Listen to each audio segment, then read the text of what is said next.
Hello there! I was able to pass the TensorFlow certification, and you can too. This video is a quick start guide explaining what I did to help myself pass, and what you can do to get the same result. Well, first, you may be asking what the TensorFlow Developer Certification is. Well, according to the TensorFlow team, the certificate is to demonstrate your proficiency in using TensorFlow to solve deep learning and ML problems. The exam is taken at home, meaning that you don't have to go to a testing center. It is also code-based, so it tests your practical knowledge of the concept at hand. And finally, it only tests the basics of machine learning and requires a thorough knowledge of Keras. And I would like to elaborate on the last statement I made. More specifically, the team states that the exam requires an understanding of building TensorFlow models using computer vision, convolutional neural networks, natural language processing, and real-world image data and strategies. The exam is in the form of 5 questions, and in each one you'll have to build a deep learning model, which will be tested with private, which means unknown to you, test data, and scored on a scale of 1 to 5. The questions increase in difficulty, so problem number 5 will be way more difficult than problem 1. Once you pass the exam, which means you have to get a 90% score or higher, you'll receive a certificate, which you can place on your GitHub, LinkedIn, or elsewhere. Also, you have the opportunity to join Google's certificate network, which is a list of others who passed the exam. Potential recruiters looking for employees can go through the list and hire you. And let's talk about the importance of deep learning as an industry. The AI market will become a $267 billion industry by 2027. And the deep learning market is increasing rapidly.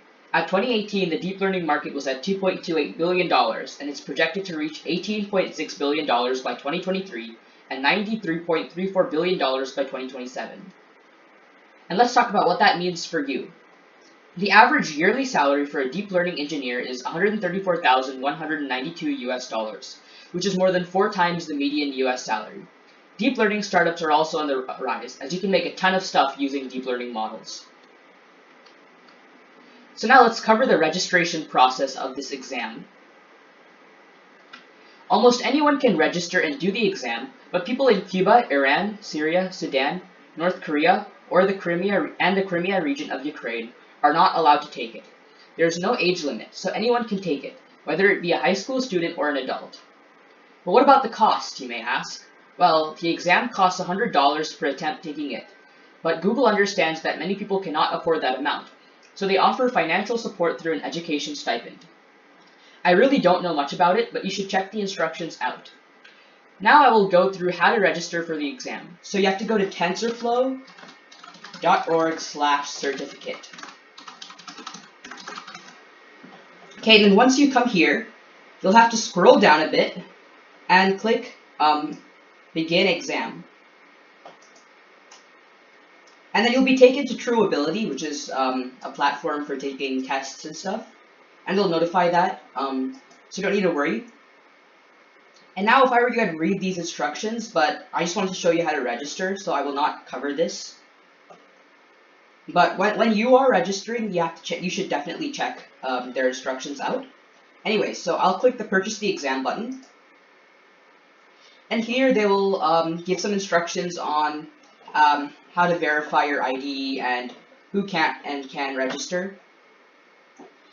So you can basically you can verify your identity with either a driver's license or any other kind of ID or a passport. And you have to upload them in a form of an image, so it can't be like a PDF file or something. Like I learned that the hard way. So now you click Next.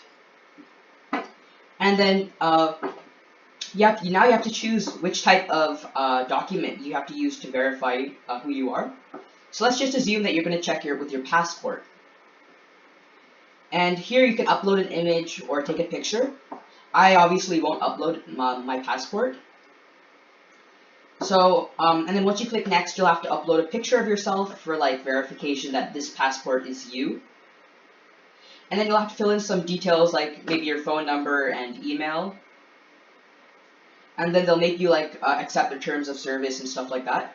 So once you successfully fill in those details and all, they will send an email after 2 hours, and that's because they're verifying your identity to make sure that you're legit.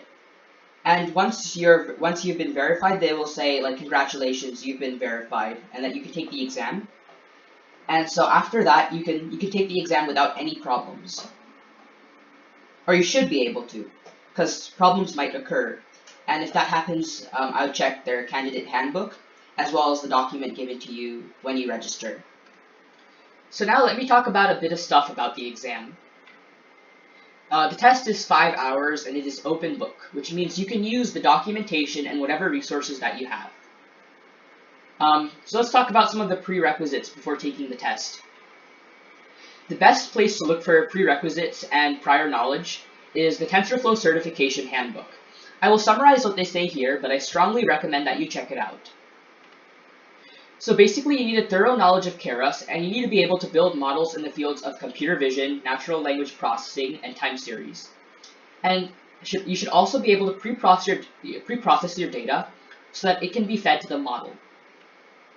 And as mentioned before, the exam will be on device, and the exam portal will be in the form of a PyCharm extension. So you do the exam in your PyCharm window. It'll create a project with 5 different folders, and each folder will have an exam question and some starter, which means boilerplate code. You'll have to fill out huge sections like data pre-processing, model training, model building, and more. And when it runs, it'll generate an H5 file in your folder. Now, to grade your exam, there will be an assistant tab usually on the right of your screen. Click it and you'll see a button which tests your model. And by the way, at the end of your exam, it'll delete your code so you won't be able to see it. And this is for probably like security reasons, like they don't want people to share the exam code with somebody else. Okay, and because your exam is on device, your computer should, well, it's not mandatory but highly recommended, to have a GPU with drivers supported by TensorFlow 2.5. So you may have to, and by the way, TensorFlow 2.5, as of July 9th, 2021, they may support newer versions of TensorFlow as time passes, so make sure you check in the handbook. So as I was saying, you may have to install or reinstall your CUDA GPU drivers to make sure everything works.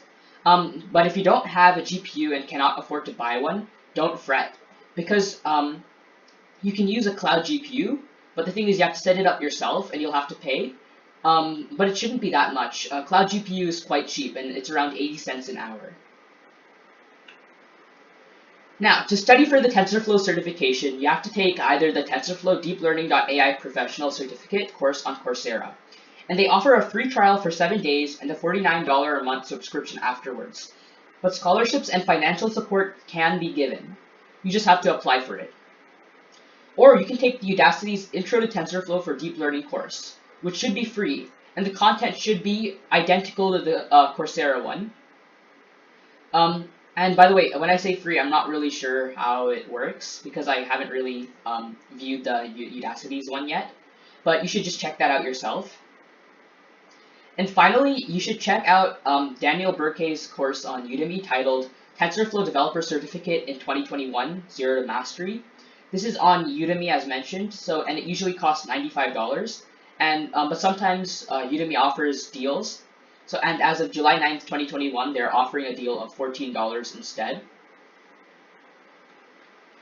And some additional resources would be the book Hands-on Machine Learning with Scikit-Learn, Keras, and TensorFlow by, I know I'm going to butcher the pronunciation, Aurelien Geron. And while a few chapters are dedicated to topics relevant to the exam, the book as a whole covers fundamental topics in machine learning and more advanced topics in Keras that are not covered, like autoencoders, transformers, custom layers, models, and GANs. These will and reviewing these concepts will not only help you in the certification, they will strengthen your foundation in machine learning as a whole. And there are some other concepts which are not fully covered in the courses, but are just grazed upon. And I'm talking about the Coursera. In the Coursera, they don't cover some stuff like multivariate time series, for example. So I suggest you check out the tutorials from both TensorFlow and Keras. And regarding people's testimonies on the certification, there are also a ton of other blog posts and videos of people explaining what they did in the TensorFlow certification and some tips and tricks. And I admit I watched a few of them, especially Daniel Burke's. That one was very helpful. So now let's go over some study tips. In the exam, you're allowed to use whatever resources you may deem helpful, and because of this, I suggest you create your own resources in the form of collabs, as they have helped me greatly in the exam. You can create them however you want, but I suggest creating a few IPython notebooks, and I used Google Colab for this. And these notebooks should have examples that may be covered in the exam. For example, I created an NLP notebook using a sample dataset, and I was able to use that notebook as a reference during the exam. And just to let you know, I made these examples before I took the test. And during the test, these can be used as a great reference, as I just mentioned. So now let's talk about some materials to use. TensorFlow offers you a candidate handbook, which includes a ton of stuff regarding the exam. So I really suggest you check that out. And I've mentioned this again and again. In addition, you will receive a confidential document with more about the exam. I can't really tell you what's on it, but just know that you'll get it when you register. And you have to look through both the documents. In fact, when you're finished with the video, check out the handbook. So let me offer some tips for the exam. And a good tip is to watch out for the time. The exam is 5 hours long, but the time really seems to go quickly. Because of this, I suggest to try and pick up the pace, making sure you have enough time for the harder problems. And also, as mentioned before, you're supposed to train a model and save the model as an H5 file, and it'll be graded using an unknown test dataset, and you'll get a score from 1 to 5. Sometimes, if your model score isn't very high, you should try training it for more epochs. Also, try including a validation set to monitor overfitting.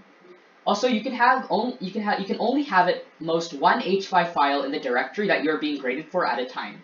This means you have to delete your old model file and replace it with a new one.